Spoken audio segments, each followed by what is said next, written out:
try everything and don't say no to things. Like I told you guys, like I got my job because I woke up and went to a football game that I really didn't want to be at, and it was really cold, and I was like doing sideline and not really knowing what I was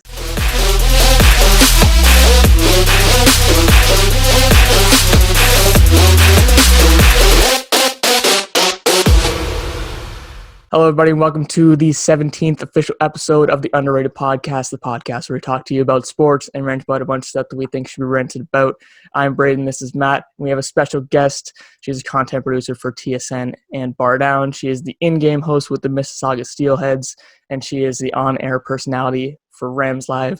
Julia, how are you? Thank you so much for coming on. Good. That was a fun introduction. All the things. It's good. How are you guys? Not bad. Thank you so much for coming on. Yeah, no problem. Happy to join.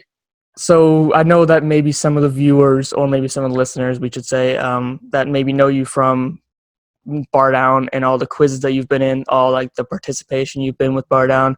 But how did you begin producing content for TSN? So I actually just finished university, like literally yesterday. I handed in my last university exam, but I go to Ryerson. I guess I don't anymore as of yesterday, but until yesterday, I was at Ryerson in the sport media program, so RTA sport media. And I guess I just kind of had my hands in everything, like volunteer-wise in my first year and my second year. And then at the beginning of my third year, I like volunteered to do sideline at a football game at the Vanier Cup it was the Yates Cup in London. Yeah. But anyways, somebody who worked at TSN was producing the game as their practicum. And then my boss at TSN, Dave Crixt, who you guys I think will have on the show, was kind of interesting in expanding the team at BarDown. So BarDown is like essentially TSN's social media department. So they brought me in for an interview, and I've been doing stuff there ever since. And along with, we've interviewed Z in the past, and we'll obviously do Dave in a future episode, but Z mentioned that he is kind of involved with the behind-the-scenes stuff of BarDown. Are you involved with maybe others in the behind-the-scenes, like stuff that viewers don't see? Yeah, so when TSN sends out a tweet, or when TSN posts a YouTube video, or anything that goes on Facebook that's shared out there, like BarDown Instagram we do as well. Like, we all do a lot of stuff, and like you see us in the quizzes, like but behind the scenes as far as like stuff that goes out, I'm trying to think of a good example I can give. Like the TikTok account is one. Like everything that goes out on social from TSN or BarDown is one of us behind the scenes. I think I've heard multiple times in quiz. I think Luca was one of the ones who mentioned it, where he said that it was in the it was in like the playoffs quiz, where like the Blues question was like the final boss or something like that. And it was between like who was involved in the fight at practice or something like that when the Blues had their like mid-season turnaround. And he mentioned that he was the one who posted the video on Instagram on all that stuff. Yeah, and like writing the post for the BarDown website is something I just neglected to say. So writing those posts. So there's a lot of things that just say like BarDown staff, or like just things that happen. And then also like the graphics, like everything that goes on Instagram is like the minds of Eric and Daniel Picataro and those guys. So there's a lot of skill sets. And when BarDown was created, like the social media department for TSN, I don't think anyone was really expecting the personalities to come through in the way that they have, but it's such an interesting thing, the way that they've developed. And is that kind of experience with the BarDown, being involved with making Jesse custom skates? I know you were a big part of that, like getting the design part going down, being involved with the quizzes. Has that experience been better or worse than you expected? It's been better and crazier than I ever could have expected. When I was going in for an interview at TSN, I was like, okay, I'm going for an interview at TSN, and like going to the BarDown department. I'd watched the quizzes before, and I was like familiar with the personalities, and Jesse was in my program.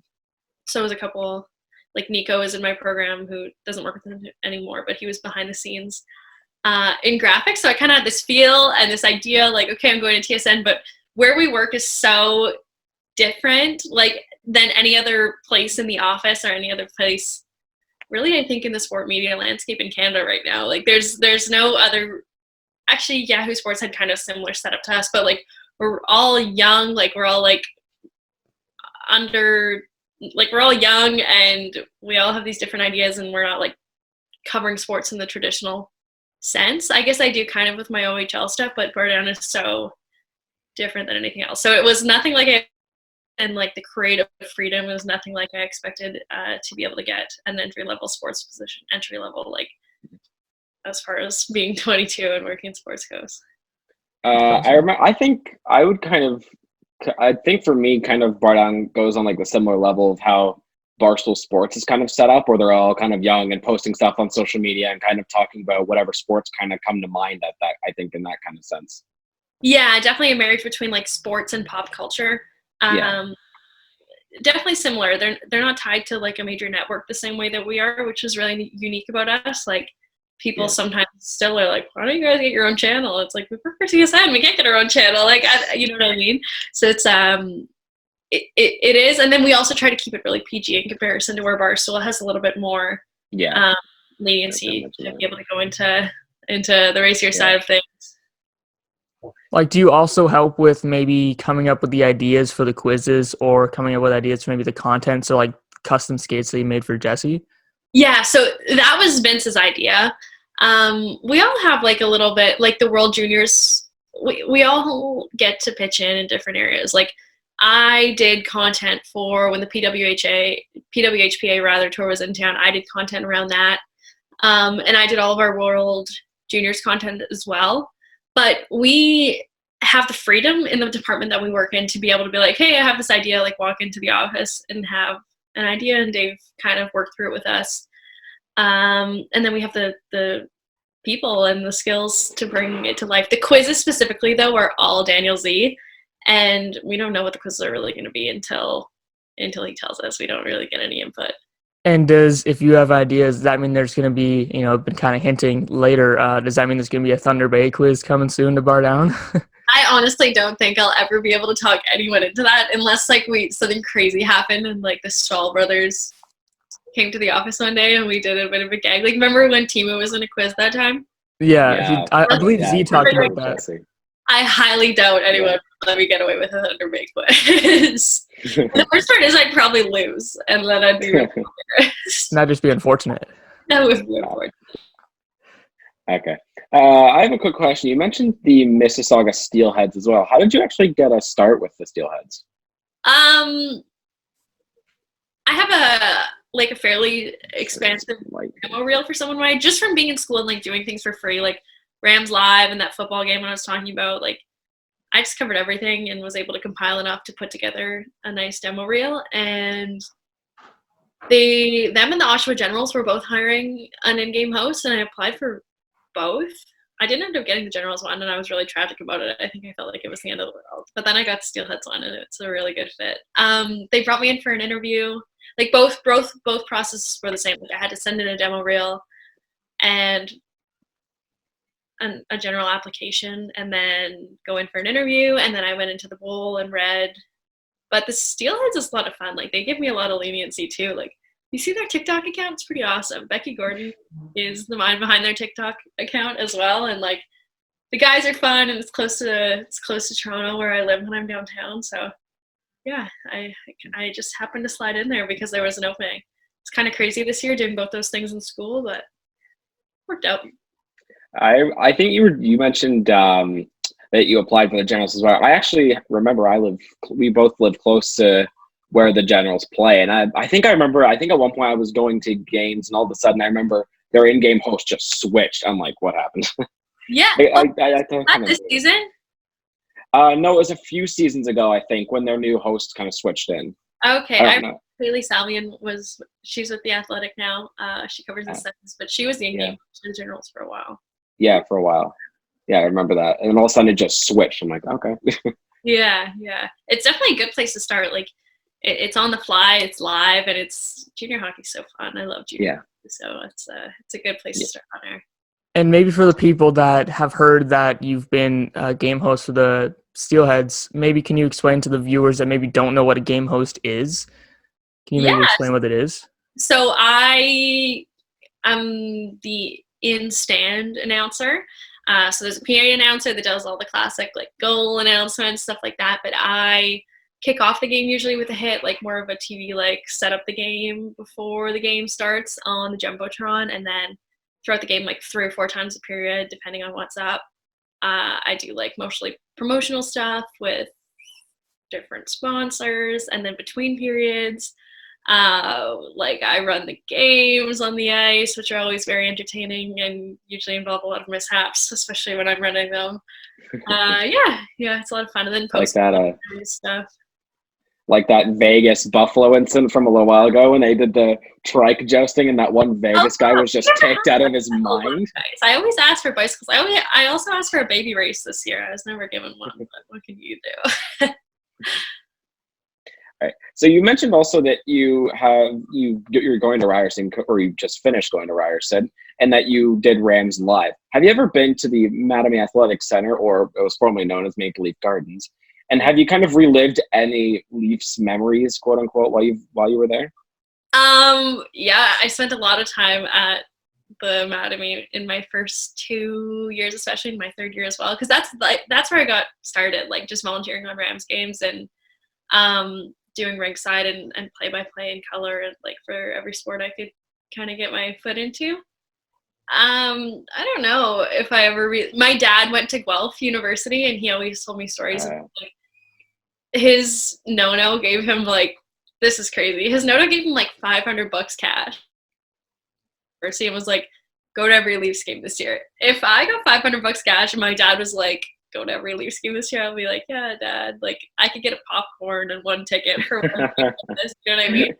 Yeah. But he went to like every game, every Saturday game at Maple Leaf Gardens, and he always told me stuff. I don't know if I have any specific, because I don't really remember any specific things. No, but it's always cool being in that Loblaws and being where center ice is. Yeah, that red dot in center ice. Yeah, it's always like, whoa, we're here, because the rink's in such a different place. But the photos are really cool. Is there a lucky penny or something in a box? There is a lucky. I think it's at the Hockey Hall of Fame now, because I know which Lucky Looney I think you're talking. Are you talking about the Lucky Looney? Because I think there is a Lucky Looney somewhere in the Hockey Hall of Fame, because I've been there God knows how many times. Okay. Cool. Yeah, but it's definitely like, it's really modernized, but you still definitely feel that it's kind of hallowed grounds. Yeah. In that building. That's awesome. Right, so if there's one thing that you could kind of make your job the best that it could be, essentially, what would it be? Like one thing I would change to make it better? Yeah. I work a lot of night shifts, and like I know sports are night shifts, but I work like real night shifts, like 6 to 2 kind of thing. If it could be like just because I'm in social, right? So we have to wait till the games on the West Coast finish. So if like Vancouver has a game or something like that that ends at 2, we gotta wait till the stories get pushed out. I think that'd be it. The late nights, maybe. Just to change the time. More organized, yeah. Change the time, like make things less late. Like when the Eastern time games end, like I could tap out too. That would be my ideal life if I could go to bed a little bit more. But I think that's about it. Like I'm really lucky in the place that I work, like the amount of freedom that we have, but still being able to be at TSN, like with that brand representing us, like it's a really unique thing, and there's not much I would change now. And is that something that like the audience doesn't see, that how much commitment everybody that maybe isn't the characters for BarDown put into TSN, and maybe what they put into BarDown too? Oh my gosh, yeah. Like especially right now that there's no sports happening, like the amount that TSN is leaning on like our department has been really interesting to see, to have talent that is usually like our big TV talent coming to us to be like, hey, how do I get this on social? Like, how do I do this? Because aside from being BarDown and being the personalities that we are, we also have to like manage social, and when Gino Reda needs help getting a clip or on YouTube or something like that, we got to help him with that too. So honestly, I forget where I started talking about this, but yeah, like there's a lot going on behind the scenes for sure. And it's, oh yeah, we still have an important job at TSN. Like we're the social media department for like the biggest sports entity in Canada, one of them. So there's a lot involved with that. And then all the content that we produce for BarDown is kind of on the side. So maybe that's something to add. Like if we had more time to do original stuff, that that wasn't just the serious stuff we had to do, like making sure there's like all the promotions go up for stuff like that. Like it's all stuff we have to think about, and then we're also like, okay, we're gonna film a quiz today after we do all that. So it's kind of crazy. And is there maybe anything that we've talked about? You've worked with TSN, you worked with the Steelheads and the Rams, and is there anything maybe that you haven't done yet, like the job that you haven't maybe gotten the point to that you want to in the future? Yeah, there's so many things. Like I'm just starting, so hockey's really cool, but I'd love like some experience in football. I like the NFL, and it's really interesting to me. The States is really exciting to me. Writing is also something that I'm really into. So opportunities to write like more long form pieces, which I could do. I probably should just put my nose down and do it at some point at BarDown and put on that website. But there's a lot that I'd like to do, and I think just in the era that we're living in, like it's so constantly changing. Like me and what I do in sports 5 years ago, someone would have been like, what is that? So I think as the landscape continues to change and I like continue to gain different experiences, I don't know. There's lots of things I'd like to do, like big events I want to cover, like All-Star I want to cover, and NHL awards I want to cover. I'd love to cover a Super Bowl, and I really want to cover a Stanley Cup Finals, like stuff like that. So more experiences than jobs, yeah. So you would want to move into football kind of in the future once you're done with BarDown, once you're fed up with all Jesse's, all that kind of shenanigans, you'd want to move into kind of football? I don't know about leave it all behind, but it'd just be something interesting to explore. Like I think the biggest thing about going into sports right now is that nobody's going to be allowed to be a one-trick pony anymore. Like I don't think anybody's going to be able to just sit on hockey and be really good at hockey. Like I think there will be opportunity, hopefully, for me eventually to move into, even if it's something as interesting as a CFL, which I also enjoy, just to kind of be dynamic and do lots of different things. I was about to say, I think to kind of get into that industry more in how I kind of look at it, you really have to be wide open about sports. You can't just go in one direction, kind of be on one kind of for sure direction. You have to really spread out like a lot. Because nobody who's on air in sports anymore is just on air. Like you have to be able to write and you have to be able to edit your own stuff. Like you really have to be dynamic, and you can't just be able to talk about hockey's my main one, so I always go back to it, but you can't be able to just talk about hockey. And we ask everybody this, which is because everybody has different opinions, but in your industry, do you have any advice for maybe younger kids that want to go into what you're doing? Try everything and don't say no to things. Like I told you guys, like I got my job because I woke up and went to a football game that I really didn't want to be at, and it was really cold, and I was like doing sideline and not really knowing what I was doing, but somebody flagged me that day, and like I got brought in for an interview, and if I wouldn't have gone, maybe somebody else would have gotten flagged and gone for that interview at TSN'S. So do everything, make a nice demo reel. I don't know, honestly, if you work really hard, people can't ignore you. Like if you go out of your way to take every opportunity, like I used to get so flustered, like how am I gonna do anything? But if you work really hard and if you go out of your way to like be nice to people, you'll be okay. Like if you work hard enough, people will be like, oh God, yeah, fine, we'll give you a shot. Like just work hard enough that people can't really ignore you. Okay, thank you so much. I believe we reached kind of the end of it, but thank you so much. Thank you so much for coming on. It was a great time. Yeah, no problem. That was a good chat, guys. We'll definitely have you on in the future. Maybe we'll have multiple of you guys on the future, multiple of the BarDown. A whole gang, yeah. A whole party. Yeah, perfect. We thank you so much for coming on. Thank you, guys. Nice to meet you.